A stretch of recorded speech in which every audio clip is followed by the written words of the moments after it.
What is going on YouTube? My name is Jake Blazona. Welcome to my first ever film breakdown that I am posting on YouTube. I post a lot of breakdowns all over my Instagram and my TikTok, and I even do some of this stuff on my Twitch, but this is the first one I'm ever posting on YouTube. So if this is our first time meeting or you've been knowing me for a while, welcome. No matter how you got here, obviously you want to know how to get better in the mid-range. I played at the D2 and the D3 level, and all the footage that I am going to show is me at those schools. I hope at the end of this video you take away at least one thing that'll help you get to your mid-range better. So without further ado, let's get into it. The very first thing that you could do to become a better mid-range shooter is by calling for more pick and rolls. The reason you want to do this is because pick and rolls give you space, and that's how you become a better mid-range shooter. You see the spacing of the floor and then you pick the open spots. This is me right here. This was my sophomore year at my Division II school, Dominican University of California. And as I'm bringing the ball up, I am doing what we already talked about. I am surveying the floor. When you are receiving a pick and roll, you have two options. You either come off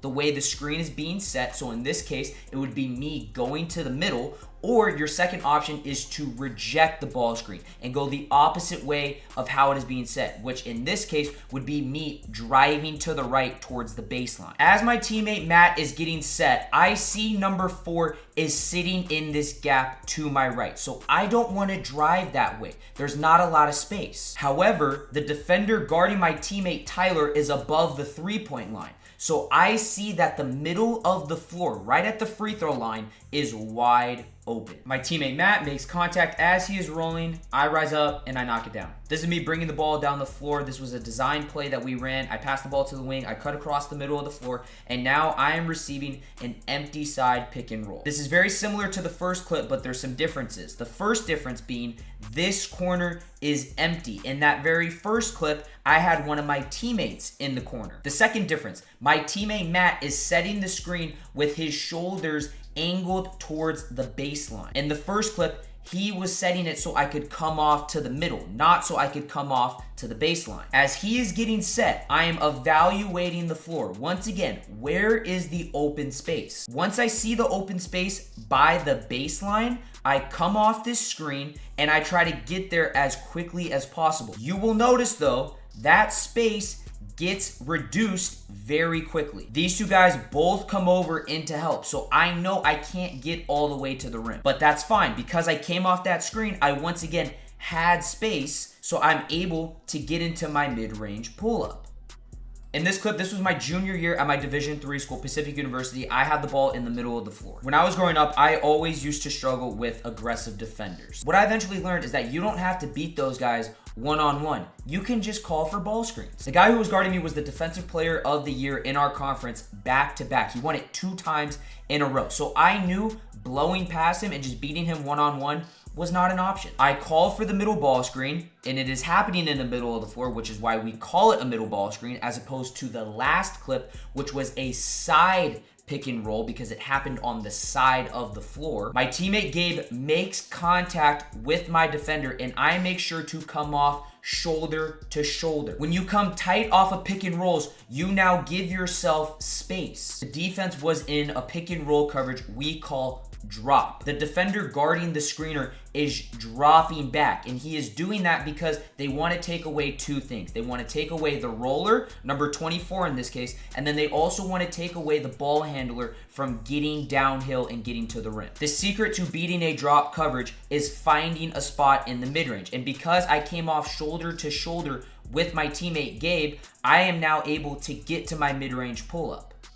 The last pick and roll clip we're going to take a look at is once again another middle pick and roll. I have the ball, I'm calling for the screen, my teammate Gabe comes and sets it. Very important tip, whenever you have a middle ball screen, you always want to be coming off to the single side. Notice how I have 2 of my teammates on the right side of the floor. I have one of my teammates, Will, right at the right wing, and then my other teammate, Brendan, is in the right corner. But on the left side of the floor, there's only one of my teammates, Luke. He's in the left corner. You want to come off to the single side because once again, there is space. How do you become a better mid-range shooter? You find the open space on the floor and you get to it quickly. Will Lammett is in the same pick and roll coverage as the last team. They are in drop coverage. coverage. So as I'm coming off the screen, you notice that the defender who was guarding my teammate Gabe, the roller, is dropping back. He doesn't want me getting to the rim, and he doesn't want me throwing the pass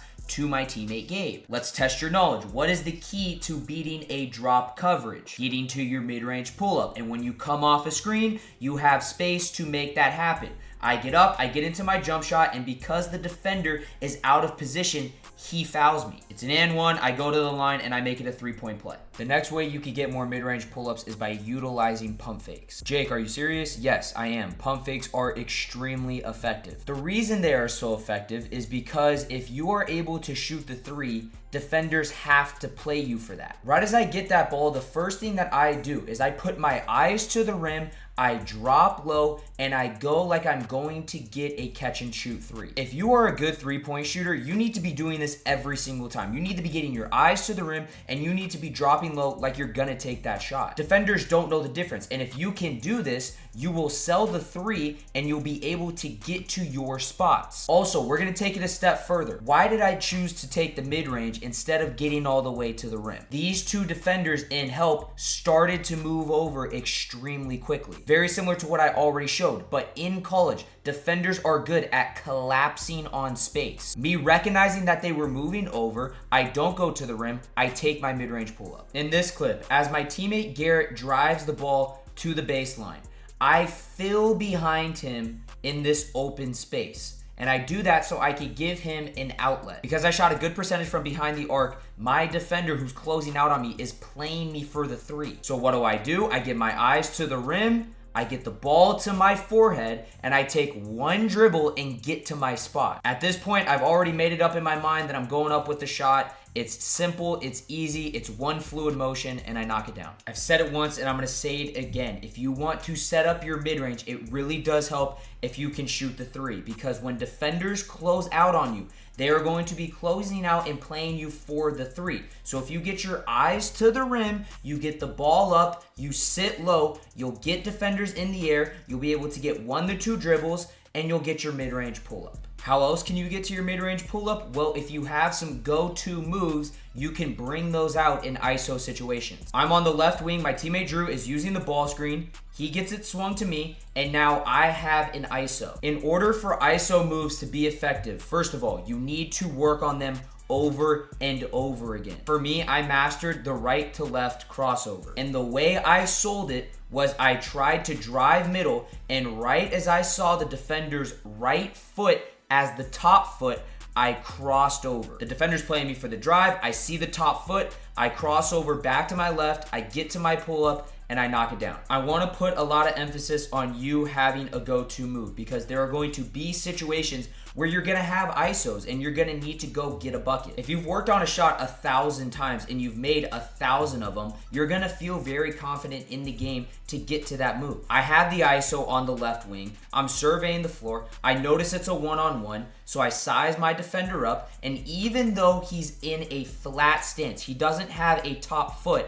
I still get to my crossover. I sell the right to left, I get to my spot, and I rise up before he could get his contest. Another one of my go-to moves was the pullback. These are great when you are moving at full speed and want to stop on a dime. So you are going to notice as I'm bringing the ball up the floor, my defender is sprinting to get back in front. I knew I didn't want to get all the way to the rim because I saw their big guy sitting in the middle of the paint. With my defender sprinting back in front and me having my head and eyes up, recognizing the help side, I put on the brakes, I get to my behind the back pullback, and I hit the shot. Now I want to end it off with a couple miscellaneous clips, because you're not always going to have a pick and roll, you're not always going to be able to get to a pump fake, and you're not always going to be able to get to your go-to move. However, that does not mean you still can't get to your mid-range. A great time to get to your pull-up is in transition. So as I get this ball and I am pushing it up the floor, the concepts that we already talked about still apply. I'm gonna test your knowledge again. What is one of the main concepts that we talked about? Seeing the open space and getting to that space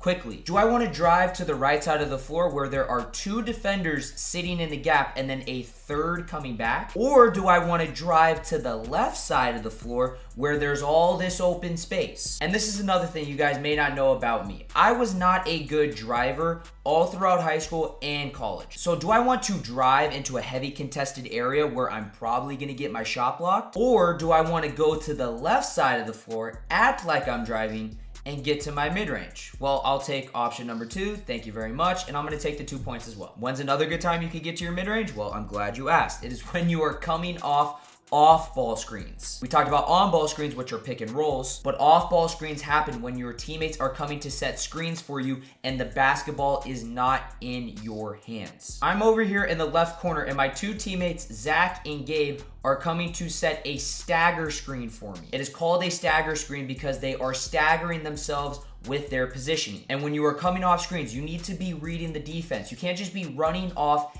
aimlessly. You have to know what your defender is doing. And at this point, when I catch the ball, I know that my defender is trailing both screens. If he tried to go under or jump the gap, I would have saw it. But because I had my eyes looking over my shoulder, I know that he's trailing over the top, which means I have space. This should look very similar to the drop coverage clips from the pick and roll section that we went through. I catch the ball, I have space, it's one dribble, I pick my spot, and because I come off aggressive, the defender is on his heels, he's not giving a good contest, I'm able to rise up over the top, and I get the friendly roll. That is the end of the video, and if you made it to this point, first of all, thank you, and second of all, I hope that you learned at least one new thing. If you guys enjoyed this style of video and you really like the breakdowns, let me know down in the comment section because I'll keep making them. Be sure to like the video, be sure to subscribe. I also post a lot of short form content on my other socials, which are linked